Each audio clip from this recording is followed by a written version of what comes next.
Though elements of design give us good content to capture, where we place those elements and subjects within our frame is just as important. So now let's focus a bit more on composition. Composition being the act of where you decide to place your elements within the frame.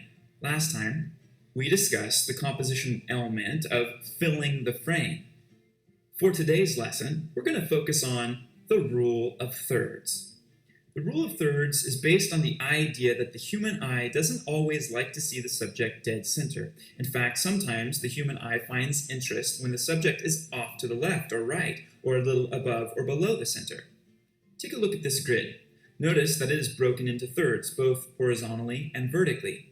The idea here is if you place your subject at an intersection of these lines of thirds, or filling a third or 2/3 of this grid, that it will make an interesting composition.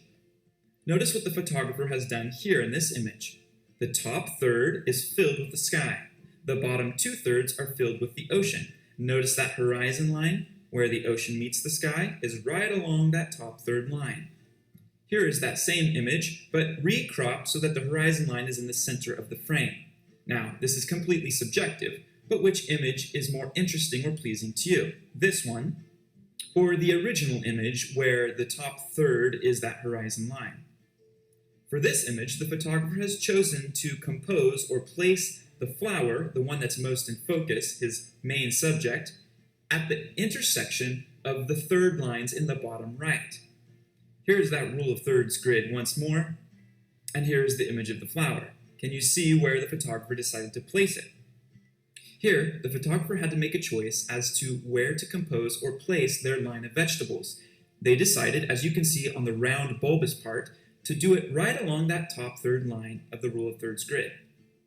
For this image from our last lesson, I decided to bring out the shape of the flower by highlighting the contrast between the blue sky and the yellow flower, as well as the direction of the light, which this flower is being backlit. But I needed to make a decision as to where to place that flower within the frame, and so I composed it by placing it at an intersection of the rule of thirds grid. In this image as well, I had to decide where am I going to place this highlighted shape of this flower. I could have put it in the center, but I chose to compose it in such a way that it's in the top right corner of the rule of thirds grid. And so, here's an exercise you can try. Go outside with your camera, find a shape that you see can be highlighted, either by color contrast or light or texture. Take a picture of it with the subject in the center of your frame. Then, recompose your image so that the subject is at the intersection of the rule of thirds grid, or filling a third of the grid, or filling 2/3 of the grid.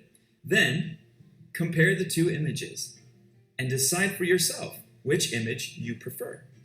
Some students from my previous photography session inspired me to go out and capture this image. I needed to decide how I would compose it. Should I have the lines draw my eyes and the viewer's eyes to the center of the frame, or to an intersection of the rule of thirds grid? I prefer the image on the right, but really it's up to the viewer and photographer. What do you think?